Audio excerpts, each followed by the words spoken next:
అవకాశం ఉంటుంది. ఈ మన గ్రామంలో చూసుకుంటే 100 రోజులు కల్పించే సంఖ్య అనేది చాలా తక్కువగా ఉంది. వచ్చే సంవత్సరానికి ఎక్కువ మనకి 100 రోజులు అనేది కల్పించాలంటే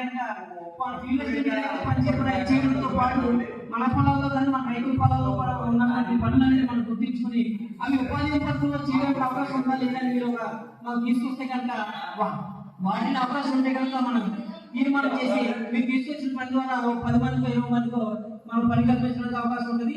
ప్రతి ఒక్కరు కూడా 100 రోజులు అనేది కల్పించడం ద్వారా ప్రతి ఒక్క కుటుంబం కూడా 30,700 రూపాయలు అనేది తీసుకుంటారని చెప్పి మనం చేస్తున్నాం. అలాగే గవర్నమెంట్ మనకి 307 రూపాయలు నిర్దేశించింది. ప్రతి ఒక్కరు కూడా ఇచ్చిన కొత్త ఆధారంగా పనిచేస్తే కనుక 307 రూపాయలు కూడా రావడానికి అవకాశం ఉంది. ఇదంతా కూడా దృష్టిలో పెట్టుకుని మీ యొక్క పనులన్నీ కూడా గుర్తించుకొని మీ యొక్క ఎక్కడైతే మీ దగ్గర మీ పొలాల్లో పనులు గుర్తించుకుని మన పంచాయతీ తీర్మానం చేసుకుని ఎక్కువ పనులు చేసుకుని ప్రతి ఒక్కరు కూడా 100 రోజులు పూర్తి చేసుకుని 30,700 రూపాయలు గవర్నమెంట్ నుంచి ప్రతి ఒక్కరు తీసుకోవాలనేది మా యొక్క సామర్థ్యం యొక్క ఆకాంక్ష. మీ అందరూ కూడా వచ్చే సంవత్సరానికి ఎక్కువ మంది 100 రోజులు కల్పించుకునే విధంగా పనులు పూర్తించుకోవాలని తెలియజేస్తూ నాకు ఈ అవకాశం ఇచ్చినటువంటి పెద్దలందరికీ కూడా నమస్కారం తెలియజేసుకుంటున్నాను. ఇది ఎన్ని మొక్కలు ఇచ్చారు ప్రభుత్వం? 60 మొక్కలు ఇచ్చారు. 60 మొక్కలు. ఏ మొక్కలు ఇచ్చారు చెప్పండి? కొబ్బరి మొక్కలు. కొబ్బరి మొక్కలు ఇప్పుడు ఎంతకాలం అయింది? సంవత్సరం అయింది? 2 సంవత్సరాలు? 2వ సంవత్సరం. 2 సంవత్సరం అయిందా? 60 మొక్కలు బ్రతికేయండి. దానివల్ల ఉపయోగం ఉందా? దానివల్ల మొక్కలు ఎవరు ఇచ్చారండి? ఎందుకని? గవర్నమెంట్ వాళ్ళు ఇచ్చారు. గవర్నమెంట్ అంటే ఉపాధి పథకం.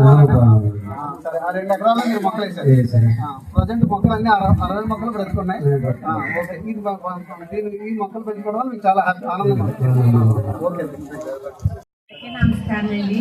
నా పేరు ఎంటాప్ సావిత్రి అండి. మాది ఎక్కేపాలెం అండి.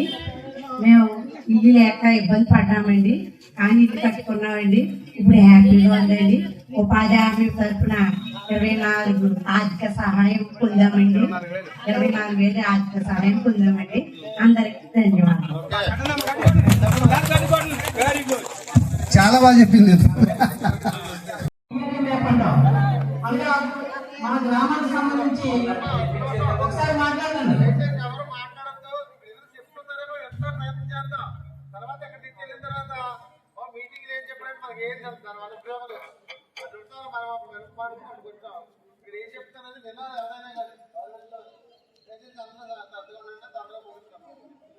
ఏమంటారంటే మన గ్రామ పంచాయతీకి సంబంధించి భాగస్వామి గ్రామీణ మూల్యాంకనం అని అంటారు.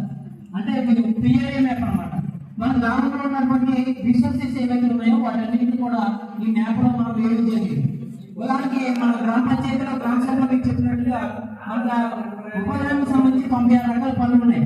అందులో 37 రకాల పనులు అనేది మన డెల్టా లేదా అప్లైన్ ఏరియాలో చేసుకోవడానికి కూడా మనకు అవకాశం ఉంది. వాటిలో మన గ్రామ పంచాయతీ చూసినట్లయితే పట్టణాల్లోనే అలాగే చెరువుకు సంబంధించిన పనులు ఉన్నాయి. అలాగే మన గ్రామ పంచాయతీలో శ్మశానం కూడా ఉంది. అలాగే సీసీ రోడ్లు, సచివాలయం బిల్డింగ్లు కూడా మనకి ఈ మ్యాప్ లో మనం చూస్తాం.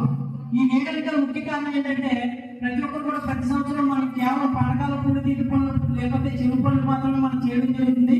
కానీ ఉపాధి పనులు ఈ సీసీ రోడ్లు వేయడానికి కూడా అవకాశం ఉంది. మన ఉపాధి పథకంలో పనిచేసిన డబ్బుల ద్వారానే ఈ యొక్క సీసీ రోడ్లు కానీ గ్రామ సచివాలయం బిల్డింగ్ కానీ కట్టుకోవడానికి మనకి సీసీ కోఆర్డినేషన్ అనేది మన గ్రామ పంచాయతీలో చెప్పడం జరిగింది. అయితే చెరువులకు చుట్టూరు కూడా మనకి గార్డ్ ప్లాంటేషన్ పనులతో పాటుగా మొక్కలు వేసుకోవడానికి అవకాశం ఉంది. ఆ మొక్కలు వేయడం ద్వారా అవి పెరిగినప్పుడు పంచాయతీకి ఆదాయాన్ని కూడా మనం సమకూర్చుకోవడానికి అవకాశం ఉంది.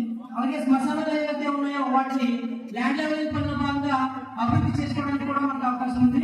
అలాగే స్కూల్స్, అంగన్వాడీ బిల్డింగ్స్ ఏవైతే ఉన్నాయో వాటి దగ్గర మనం మొక్కలు పెంచుకొని అక్కడ కూడా మనం ఆదాయం పెంచుకునే విధంగా మనం చేసుకోవడానికి అవకాశం ఉంది. రైతులకు ఇండివిజువల్ గా పాలన పనులు చేయడానికి అవకాశం ఉంది. అలాగే ఎవరైతే ఇల్లు కట్టుకోవడానికి సిద్ధంగా ఉన్నారో వాళ్ళందరూ కూడా 90 మ్యారేజ్ అనేది ఉపాధి పథకం ద్వారా 30,000 రూపాయల వరకు కూడా మన వేతన రూపంలో 1,50,000 రూపాయలు మెటీరియల్ రూపంలో కూడా ఇవ్వడం జరుగుతుంది. వీటన్నిటిని కూడా మన గ్రామ పంచాయతీలు ఏ పనులు ఉన్నాయో ముందుగా మనం గుర్తించుకొని అవి మన పంచాయతీ